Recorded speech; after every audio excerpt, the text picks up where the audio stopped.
Bueno, hoy estamos en otro episodio de Interview. Tenemos un escenario, una atmósfera espectacular. De verdad que hoy sí, fuera de serie. Estoy con mi amigo Freddy Pérez, gran amigo, artista de los primeros, podríamos decir, de Colombia, Sí. del mundo.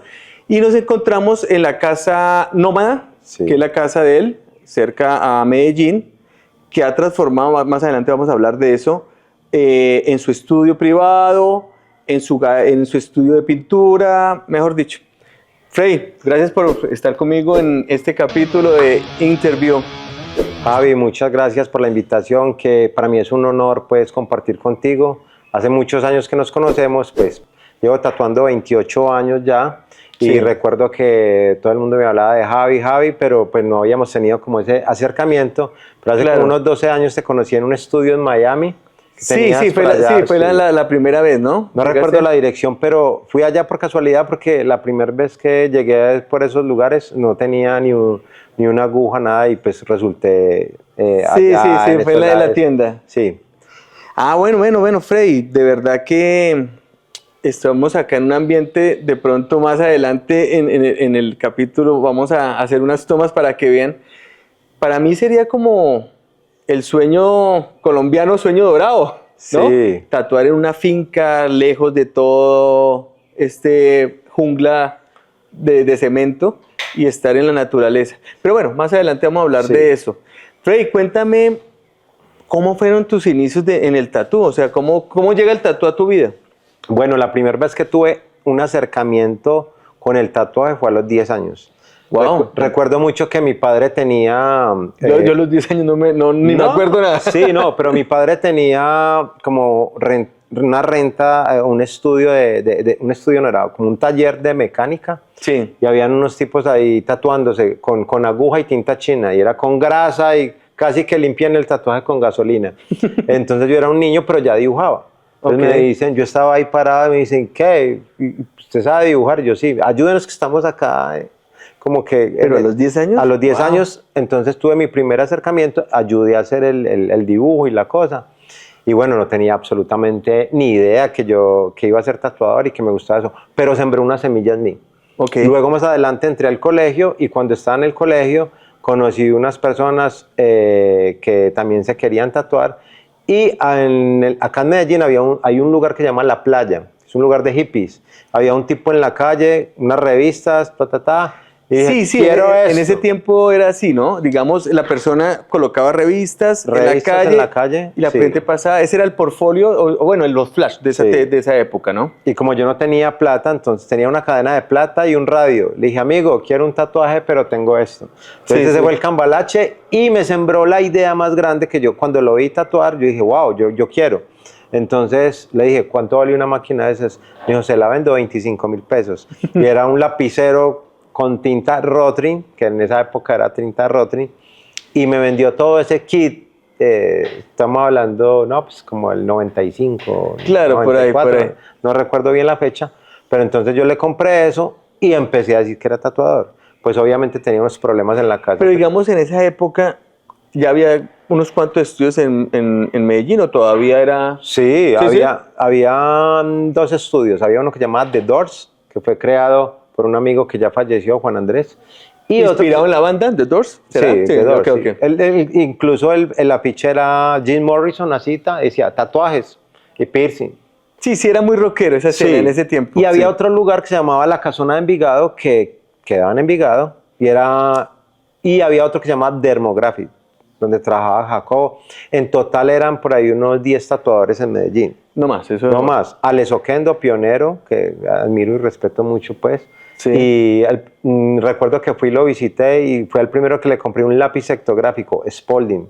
En esa época no había impresora, no había nada de eso. Podemos para la gente que no sepa cómo era el lápiz ese ectográfico, Spalding. Bueno, Spalding era una marca Sí. de ese tiempo de tatús. Sí, una marca. Y el lápiz tenía lo mismo que la tinta ectográfica, ¿no? Sí, lo mismo de ahora, pero era el lápiz, tenías que dibujar con el lápiz.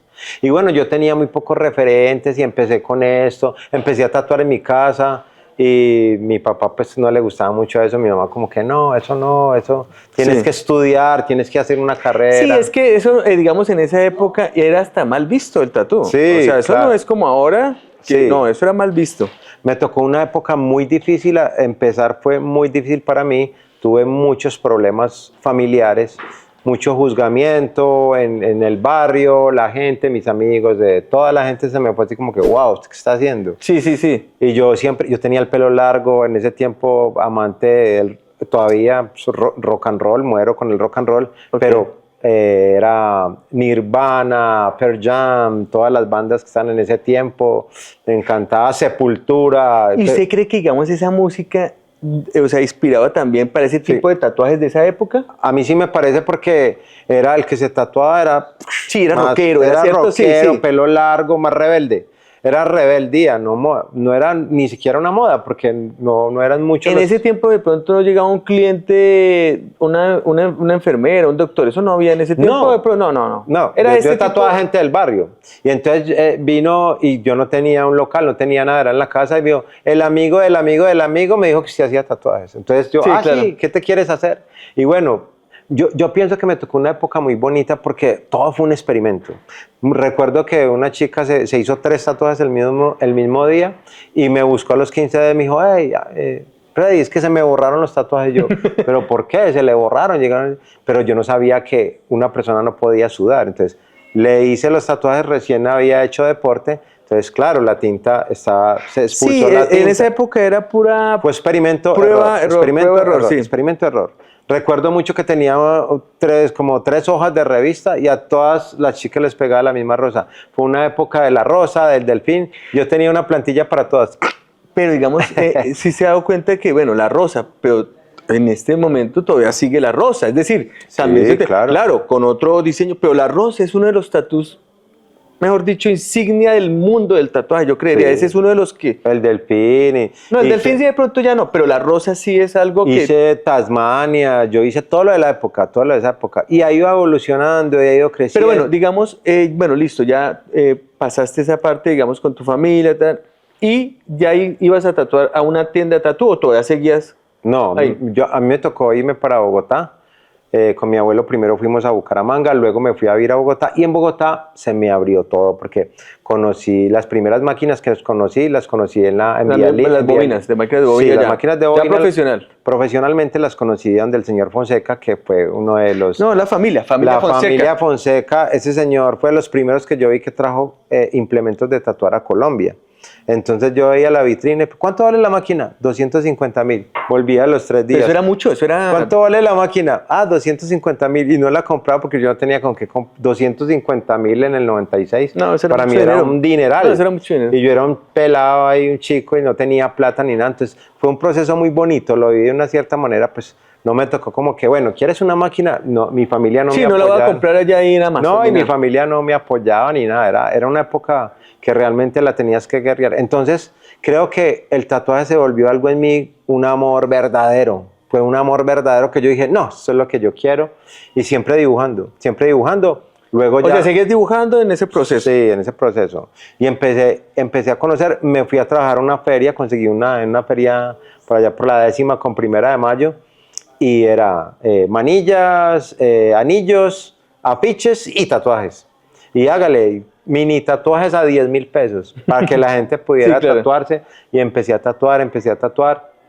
Luego ya pues me regresé a Medellín y ahí sí monté mi primer estudio de tatuajes. O sea, ¿cuánto duraste en Bogotá, más o menos? Como unos 3 años. Ok. Pero aprendiendo, conociendo a gente porque yo sabía dibujar y tenía mis cositas. Aprendiendo ya la técnica del tatuaje. Sí, ya tenía mis cositas, pero realmente no, o sea, como que era una época muy difícil porque uno tatuaba muy de vez en cuando.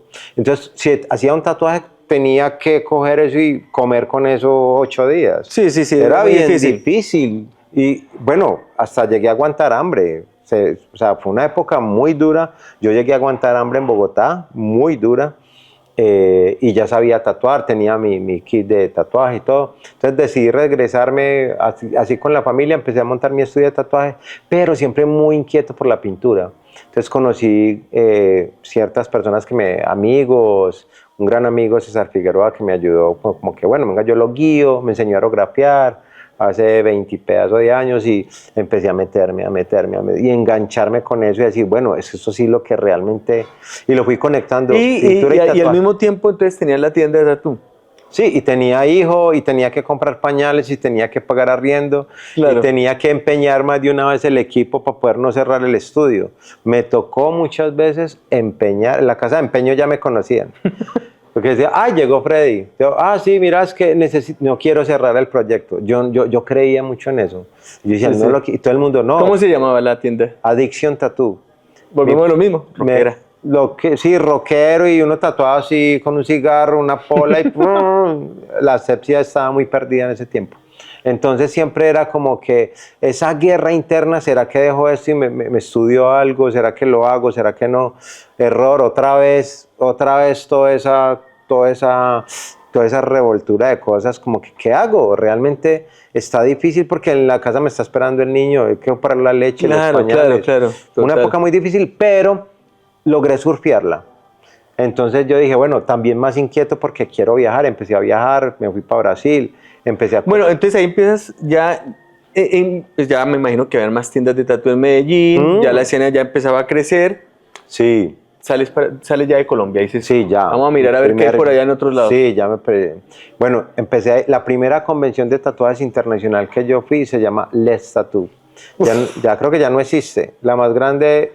Era brasilero, pero en Nueva York, si no estoy mal, ¿no? Let's Tattoo brasilero, total. Y fue en Nueva York, sí. Sí. Fue mi primera convención internacional y cuando yo voy allá y veo a esa gente, yo dije, no, yo no sé nada. Me recé como si me hubieran apagado un break.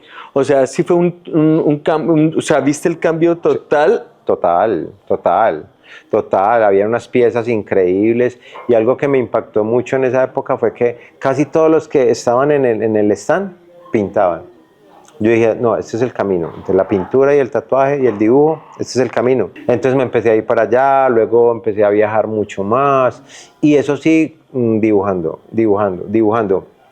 Podríamos decir que la buena base de un artista de tatú es que sepa dibujar o pintar, o no necesariamente. Para mí es muy, muy, muy importante saber dibujar, porque es que el cuerpo tiene una guía, una estructura. Entonces, si tú no sabes para dónde va la estructura del brazo, es como un tornillito, o sea, tienes que, orgánicamente él se mueve. Entonces, si tú no sabes de dibujo y pegas el dibujo donde tú quieras, ya visualmente, depende del estilo también, ¿cierto? Son muchos estilos. Sí, sino que a veces dicen que, y se ha conocido, artistas plásticos que entran al mundo del tatu y no la pegan, no le funciona. Sí. También se ha visto eso. Es que eso. son muchas cosas las que hay que tener en cuenta, no solamente saber dibujar y saber pintar Claro. y hacer un tatuaje bonito, sino que hay muchas cosas, el contenido del tatuaje, el estilo, si escoges un estilo, no sé, hay muchos estilos ya. Entonces, por ejemplo, ahorita el estilo del blackboard, conozco mucha gente que hace blackboard pero no saben dibujar, pero lo saben poner bien, saben. Sí, técnicamente son muchas cosas, hay fine line, lo hacen muy perfectico. Pero bueno, digamos, vas a Brasil, vuelve a Colombia y empieza a viajar más. Sí, empiezo a viajar más. Entonces tengo entendido que ya Estados Unidos. Pero empiezo a conocer también mucha gente que pinta y me intereso mucho por la pintura. Entonces, ¿sabes qué hacía yo en las convenciones? Pintaba un cuadro y luego lo pasaba a la piel. Entonces en las convenciones yo iba, mi cuadro y la pieza, ya unos los hacía en vivo, otros cicatrizados, y la gente me empezó a conocer. Empecé a ganar en todas las convenciones. Donde yo iba, ganaba. Decían, llegó el man de los cuadros, va a ganar. Pero yo me preparaba 3, 4, 5 meses antes para llevar mi pieza. También recuerdo que regalé muchos tatuajes. Yo regalé muchos tatuajes al principio. Entonces yo regalaba un brazo completo, amigos, gente que yo conocía, que yo dije, se merece esta pieza. Entonces los veía, ¿quién le hizo eso? No, se llama Freddy Pérez, trabaja en tal parte, y eso me traía más clientes, esos clientes me traían otros. No, Freddy Pérez, él pinta y tatúa. Claro. Y también recuerdo que en esta tienda que yo tenía, que se llamaba Addiction Tattoo, en ese tiempo yo ponía los cuadros y la gente llegaba, ¿eso lo pinta usted? Yo sí. bueno, de pronto no tengo que comprarte la pintura, pero usted sabe lo que está haciendo, me quiero tatuar con usted. Yo pienso O sea, era un respaldo. un puente grandísimo para mí, la pintura fue un puente muy grande a lo que soy ahora, porque me llevó a ese paso de que la gente confiara y creyera en mí. Después con el tiempo ya empecé a conocer el graffiti, empecé a conocer pues como el óleo, el acrílico, todo eso. Sí, un artista total, como se podría decir. Y haces escultura. He visto algunas cosas, más adelante las iremos mostrando también en el podcast. ¿Cómo llega, digamos, el arte? O sea, plasmas la pintura, el concepto de pintura. ¿Cómo llevas eso al tatú? Si quisieras llevar esa misma pintura, ese mismo cuadro al tatú. Porque Sí. tengo entendido que cuando está uno pintando, dependiendo también la técnica, si es óleo, esto, por capas y todo, pero ese mismo color o esa misma Sí. mezcla, ya en el tatú no funciona así. Siempre hay que modificar, siempre hay que modificar. Yo no conozco a nadie, o bueno, muy pocos pues, que logren eso, hacer una pintura al óleo y traspasarla igual, siempre se va a ver un cambio. Yo lo he hecho, yo he hecho cuadros y he hecho muchos y los he pasado, pero se nota alguna cosita, algunos Sí. matices, algunas formas. No es lo mismo una forma cuadrada que llevarla a una pierna. Entonces, si en el cuadro acá hay un pulpo, hay que correrlo, hay que adaptarlo a la rodilla, siempre va a cambiar, siempre va a cambiar. Pero muy, es decir, así, o sea, la verdad, muy pocos artistas del tatú hacen eso, es decir, de llevar sus pinturas, su arte, Sí, al tatú. sí, he conocido muy pocos. Pienso que las personas que se llevan un arte así, un tatú, ese verdaderamente sí es único. Entonces o sea, creo que en valores, no sé qué tanto valor podría ser algo así. Sí, yo ahora estoy trabajando mucho en eso, la verdad. Tengo una serie que se llama Conexión Animal. Estoy trabajando bastante en eso. Y es como hablar de la conexión que tenemos nosotros con los animales y el universo. Entonces estoy haciendo un tipo de ilustraciones, no tan pintura, sino más ilustrativo, Ok. para poder, yo creo que llevarlo a cualquier parte del mundo. ¿Y utilizas, digamos, algo digital también, o, digamos, para hacer esas composiciones? Yo soy amante de las herramientas, yo Sí. no peleo con las herramientas. Ahora estoy dibujando más que nunca, ahora es donde más dibujo, pero yo no peleo con las herramientas porque la tecnología es creada para eso, ¿cierto? Claro. Todavía no estoy en esa onda de la IA, de todo eso, todavía no, pero llegará un punto que lo haré, ¿cierto? Pero Claro. siempre con mi base, siempre yo creo que voy a hacer una base de dibujo y no voy a parar de dibujar, pero yo no peleo, tengo mi iPad, tengo mis cosas. Yo siempre he creído que por ser old school en el tatuaje no tengo que sufrir tampoco. Es que me tocó soldar agujas. Que bueno, lo viví, lo disfruto Sí, y claro. ya. Pero ahora estamos en otra cosa. Ya eran cartuchos, que bueno, ¿cuáles hay? Sí, Yo si me usted es adapto, abierto, usted no se cierra no, a yo me nada. adapto. Si quiero prender mi máquina de bobinas, la prendo, ¿cierto? Porque las amo. Me encanta el sonido de la máquina, pero para ciertas personas, ciertos clientes, ciertos momentos, para viajar ya no es tan cómodo, Claro, me lleno de cosas, soy más práctico. Tengo mi iPad, entonces tengo que hacer algo en un viaje que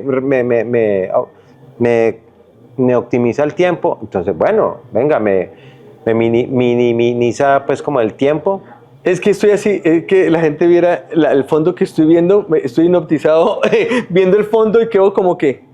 Bueno, pero digamos, bueno, eso es importante y la verdad, pues, pocas personas viven eso y ya no lo van a vivir. Es decir, y usted es uno de los afortunados, porque a mí Sí. me preguntan, bueno, pero en ese tiempo los old school y que no tenían las herramientas, pero ese proceso que usted está contando, las generaciones de ahora no lo van a vivir. Sí. Y eso es enriquecedor, o sea, solamente muy pocas personas lo saben. Yo he hablado con muchos amigos tatuadores de vieja guardia y dicen, no, es que ya el tatuaje, sí, estamos en otra época. Yo recuerdo mucho que a nosotros nos tocó una época que nosotros también queríamos hacer copias de otros tatuadores. Siempre A hay mí una me- referencia, a siempre mí hay me algo. A mí me tocó la época de Paul Booth y yo llegué a creer que quería ser como Paul Booth. Ok, Quería ok, sí, ser sí, como sí. Guy Hutchinson, quería ser Aaron Kane, quería ser Robert Hernández. Siempre hay un referente Sí, de base. total. Y para la pintura también. Ahora los tatuadores de ahora, todas una convención y tienen otros referentes. No saben quién es Paul Booth, no saben quién es Guy Hutchinson, no saben quién es... Muchos no saben ni siquiera quién es Salvador Dalí. Y digamos, ahorita yo veo que en el tatú moderno, hay un nivel alto, no hay que discutirlo, y veo piezas muy surrealistas, veo todas esas cosas muy, muy buenas, y en el cambio en el arte plástico lo veo como aburrido. Lo veo que, es decir, yo he visto piezas de tatú, para mí, más interesantes que a veces el arte plástico. El arte plástico a veces como que se queda un poco, veo yo, no lo sé. Yo siento que más que, bueno, el arte plástico, sí, eso es otro tema bien grande. Sí, claro, lógico. Pero para no profundizar mucho en eso, yo siento que la palabra arte también la han cogido y la han transformado, porque ahora dicen, haces cualquier cosa y es arte.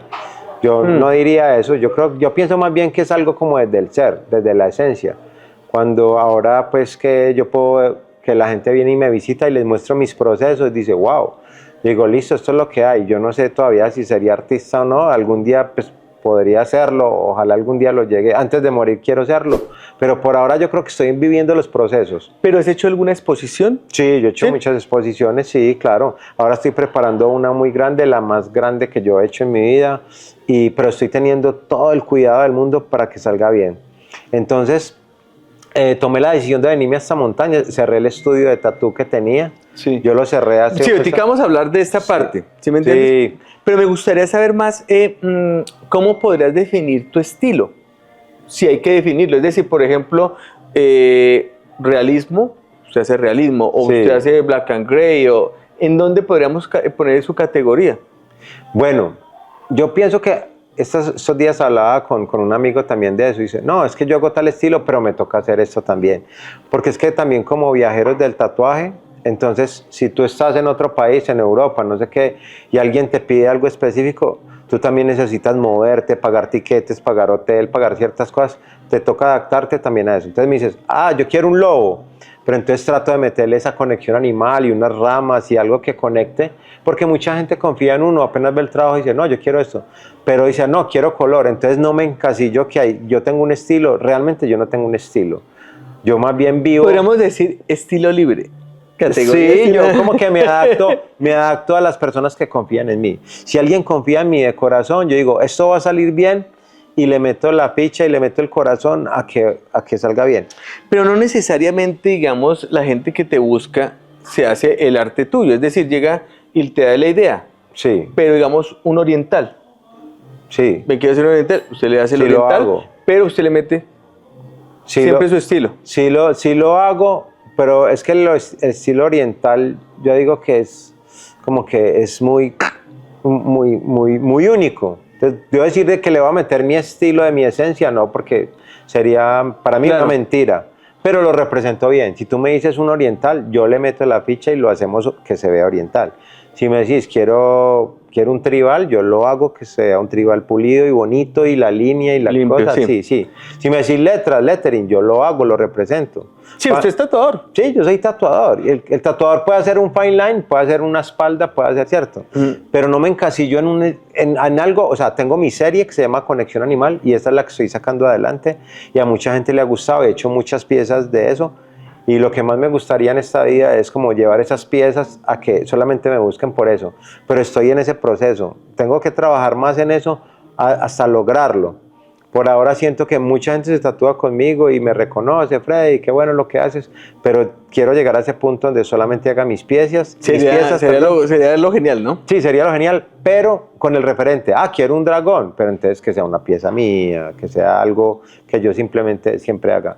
Ese es el objetivo más grande cuando yo creo que ahí es donde yo pueda decir, lo logré. Por ahora no, porque todavía llegan clientes, me quiero hacer esta virgen.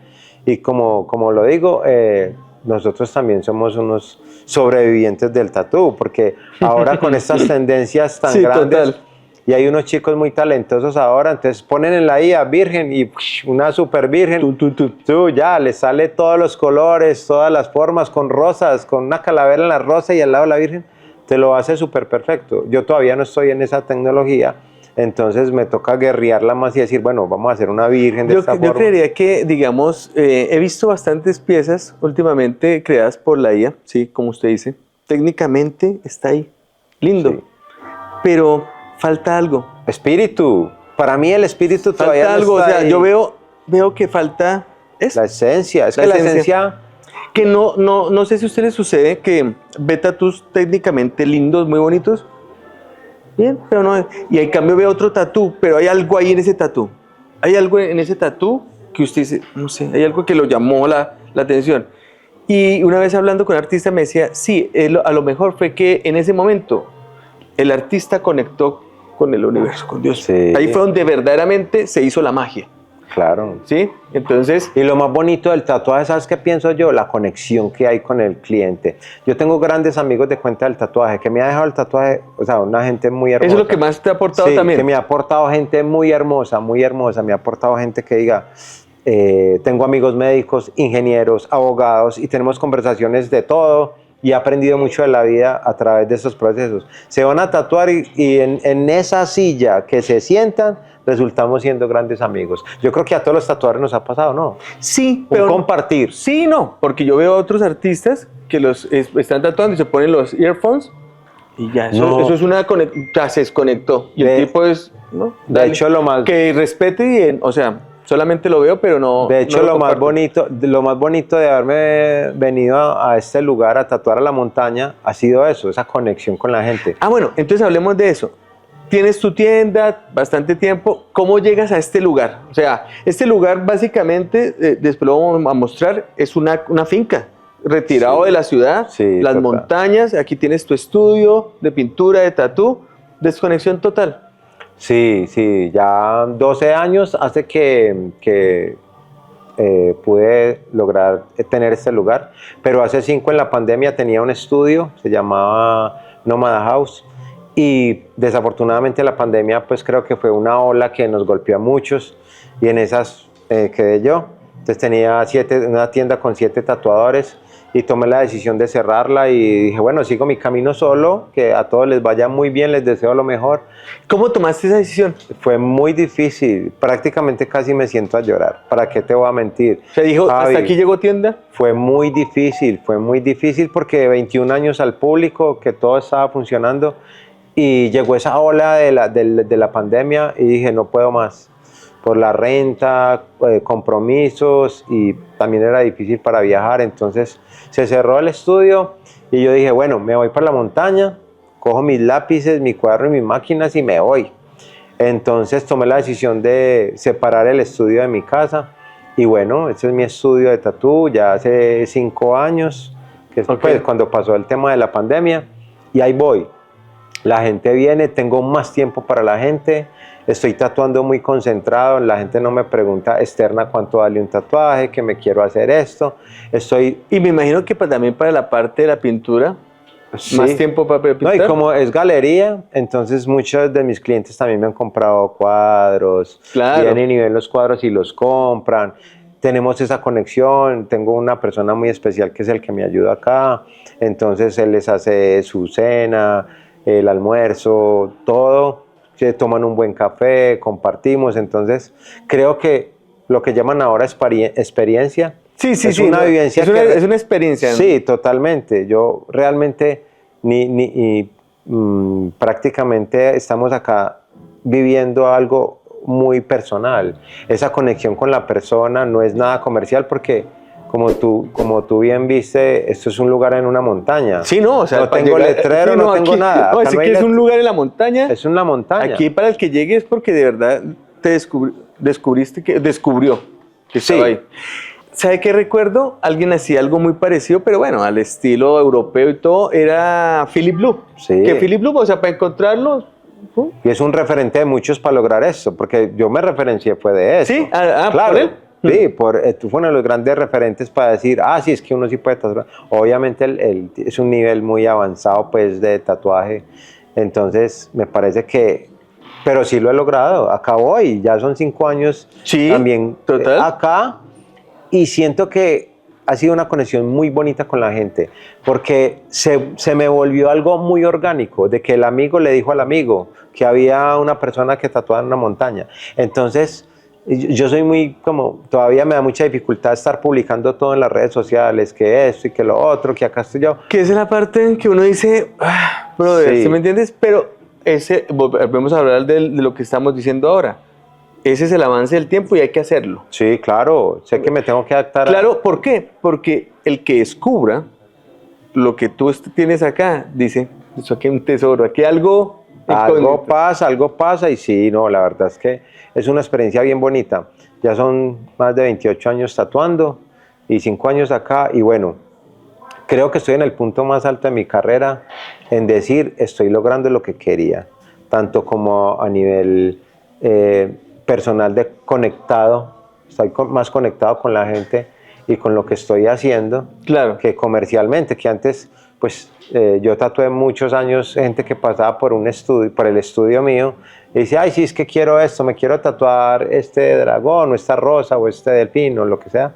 Ya lo hice, ya hice eso, pero pienso también que fue un colador de público que yo hice, porque primero tuve 16 años el estudio en un lugar y la gente me conoció allá. Luego me pasé por un lugar más privado, esta casa que digo que tuve los 7 tatuadores, pero ya cuando me vine para acá, ya sí hice un colador con la gente y quedaron los que realmente Los que son. creían en mí. Y Sí, todavía sí, tengo mi público, acá viene.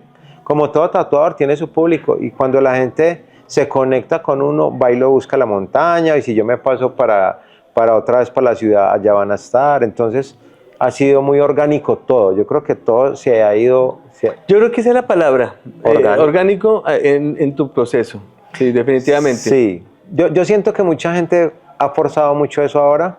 Se compra su máquina, su iPad, su impresora, sus cosas, tienen Pinterest, tienen el último computador, tienen las mejores herramientas, pero hay que tener mucha conexión para poder llegarle desde cómo trata usted a la gente, cómo llega a usted, ¿cierto? Es que la persona que viene a tatuarse con uno está dando tu cuerpo, o sea, está poniendo toda la confianza en usted. Sí. No puede haber tiene que haber una conexión muy fuerte, ¿sí me entiende? Para que eso de verdad sea mágico. Si no, es lo que vemos por ahí. Sí, a mí me gusta, por ejemplo, prender mi incienso, muy hippie todavía, pero lo hago. No, yo creo que es más de limpiar energía, usted es más, no hippie, sino espiritual, una digamos palabra así. para ahí como que, sí, pero realmente me gusta poner el incienso, me gusta, si la persona, yo le digo, ¿cómo te sientes? ¿Quieres que paremos, nos tomamos un café? Tomarnos el tiempo de digerir ese proceso, que es tatuarse, que no es fácil, el dolor. Yo he tenido gente acá con dolor, con mucho dolor, y sin embargo dice, bueno, paremos, respiremos, tomémonos un café. Claro, que sea muy orgánico. No, y no solamente orgánico, sino de verdad que haya un apoyo a todo, moral, de todo, porque el proceso de verdad es fuerte. Bueno, Freddy, entonces, ¿fuiste a Estados Unidos también? ¿A Europa? A Europa, he viajado. ¿Convenciones? Tailandia, Tailandia, sí. Siempre he viajado con el tatuaje. Eso es lo que te iba a decir, solamente con el tatu, te has ido por allá. Gracias a la vida. Gracias a la vida siempre he viajado con el tatuaje. Para mí el tatuaje materialmente me lo ha dado todo. Materialmente, como te digo, he conocido grandes personajes, me ha abierto puertas en muchos lados para muchas cosas, tanto en la pintura como en lo familiar, como en lo personal. Me ha abierto un camino muy grande y materialmente todo lo que le debo yo a esto es al tatuaje, a esa conexión con la gente de la tinta y digámoslo pues así. Bueno, ya casi vamos a terminar, pero antes de eso me gustaría saber qué planes tienes, cuáles son tus así proyectos próximos. Morir pintando y morir tatuando. Yo pienso que todavía me queda mucho camino por recorrer y bueno, para mí lo más bonito de esta vida es seguir haciendo lo que yo amo, que es el tatuaje y la pintura, y que mi familia pueda vivir de eso también, porque no solamente yo me lucro. Y dejar ese legado, ¿no? Sí, mi hijo ya está pintando. ¿Les gusta también? ¿Tu hijo? Sí, mi hijo. Tengo 2 hijos ya grandes. Mi hijo ya va a cumplir 26 y también está en la pintura hace un tiempo. Está tatuando muy bonito. Y bueno, eso es lo que más deseo yo en esta vida, que no deje morir este proyecto. Así ya en unos años, 20, no sé cuántos años me quedan en este planeta, pero que siga. Y que siempre me recuerde porque mi papá me dejó esta enseñanza. Claro. No me dejó una finca, no me dejó plata, no me dejó nada, un carro, no, eso para qué, eso se daña. Pero el conocimiento es algo muy bonito que se debe transmitir y transmutar en el tiempo. Eso está muy bien. Sí. Freddy, yo antes de terminar a todos los artistas les digo un tip de tatú y un tip de pintura. No un consejo, sino un tip, como que de tatú para la gente, para los tip tatuadores. de tatú, para mí, disciplina. Todo el tiempo, o sea, se vuelve obsesivo. Hay veces se vuelve obsesivo. A mí un tiempo que me pasó algo muy teso y era que me obsesioné tanto que mi familia me pedía tiempo. Entonces yo era como que todo el tiempo voy a, y esto, y la máquina, y la aguja, y eso, y lo otro. Y me pasó también con la pintura. Entonces para mí el tip más grande es la perseverancia con el tatuaje. Si no tienes clientes, no importa, búscalos, regálalos, y tienes amigos, familiares, venga, yo les regalo una pieza que nos sintamos cómodos los dos haciéndola, para que ese es el verdadero catálogo. Que eso es, Sí, ese es el catálogo móvil. no utilizaría la palabra lienzo, porque los humanos no somos lienzos, sino que somos personas, sino que son unas personas que pueden llevar unas piezas andantes en la calle. Entonces, eso es para mí lo más importante. Y la perseverancia en el tatuaje. Y en la pintura, también como esa investigación siempre por tener como algo muy, muy, muy adentro de uno, como que todo eso pueda transmutarse, toda esa energía, todo eso que hay dentro de uno, tanto los malestares, sí, dejarlos ir, sacarlos en el papel y después... Y ahí sale. Ahí está la magia. Ahí sale la magia. Ahí está. Y observar mucho. La pintura es de mucha observación. Si estoy en un parque y la hormiga está con una hojita, ¿qué puedo aprovechar de esa hormiguita? ¿Qué me está diciendo? La constancia. Entonces, escribirla. Claro, claro. Para mí es muy importante la escritura también, conectada. Yo estudié fotografía en la universidad. O sea, la escritura lo hice en el sentido de tomar notas. Tomar notas sobre eso que estás observando. Entonces, si yo veo la hormiga, me pasa mucho ya, y eso lo utilizan muchos pintores, como la bitácora también, ¿no? Que hacen anotaciones, un sketch pequeño tan... Sí, o escribirlo. Sí, sí. O a través de los sonidos, el sketch. Todos esos referentes son la vida misma. La vida misma es un gran referente. El respirar. Tengo un palo de aguacates acá en este lugar. Sí. Y no sabes cuántos dibujos he hecho de aguacates. Yo me levanto en la mañana, me estoy tomando un café y veo el aguacate. Y sobre todo que, ¿sabes qué? Me he dado cuenta, y que eso es bonito también del tatu y todo, que cualquier tema es tatuaje. Sí. Porque quién se va a imaginar que ahora botánica el tatu es eso. Sí. La flor, el aguacate, ¿me entiendes? Sí. Que antes uno decía todo tema es tatu. Ya pintura lo sabíamos, porque, sí, pero ahora también todo tema es tatuaje. Sí. Bueno, Frey, muchas gracias por todo. No, Javi. De verdad, contentísimo de tu lugar. Yo invito a la gente de verdad que pueda conocer la Casa Nómada, que vengan acá, que vean este paraíso y que se tatúen contigo y alguna pintura. No, muchas gracias a Javi por esta gran invitación y por la gran oportunidad de expresar todo esto que hay en mí, que para mí es demasiado importante en esta asistencia. Bueno, muchas gracias a todos los que me siguen. He visto que hay bastantes views, pero no se han suscrito. Me gustaría que me colaboraran, me ayudaran en este proyecto. Estoy yendo por muchos lugares, muchos amigos que conozco para contar la historia del tatú. Nos vemos la próxima.